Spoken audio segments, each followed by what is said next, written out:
Karis qaynonam kechasi uyga ichib olib kelib, senga bergan telefonimni kreditini to'la deb yig'ladilar. Karis qaynonamga o'g'il nevara tug'ib berganim uchun hamma qarindoshlarining yonida menga iPhone 15 Pro Max sovg'a qilgandilar. Lekin u telefonni kreditga olgan ekanlar, shuning uchun meni o'g'limga chiqadigan bolalar pulini qaynonam olib kelganlar va o'sha bolalar pulidan kreditlarini va boshqa kamchiliklarni yopib kelganlar. Hozir o'g'lim bog'chaga boradi, shuning uchun davlat tomonidan beriladigan hamma pul bog'cha tomonga o'tib ketadi. Shuning uchun qaynonam senga sovg'a qilgan telefonimni kreditini to'lab ber deb rosa yig'ladilar. Telefonni 2 yillik kontrakt asosida kreditga olgan ekanlar.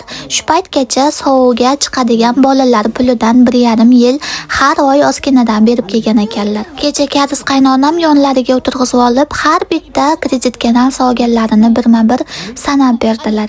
Lekin afsuski men bu uyni krediti bilan va uyni ichidagi televizor, xolodilnik va boshqa narsalarni kreditigacha to'lab berishga qurbim yetmaydi. Shu kunlarda qaynonamni umuman tushunmay qoldim. Uydagi hamma kreditga olingan narsalarni meni to'lashimni xohlayaptilar. Bugun tarif kompaniyalari ishlamas ekan, shuning uchun telefonni bugun kontraktini uzolmaymiz.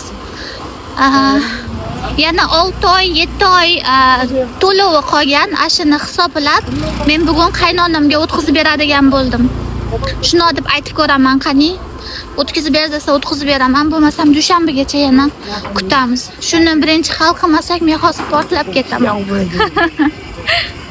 Tariflar kompaniyasi ishlamayotganligi sababi bugun prezident saylovi bo'ladi Koreyada, shuning uchun bugun Karis qaynonam ham dam olyaptilar.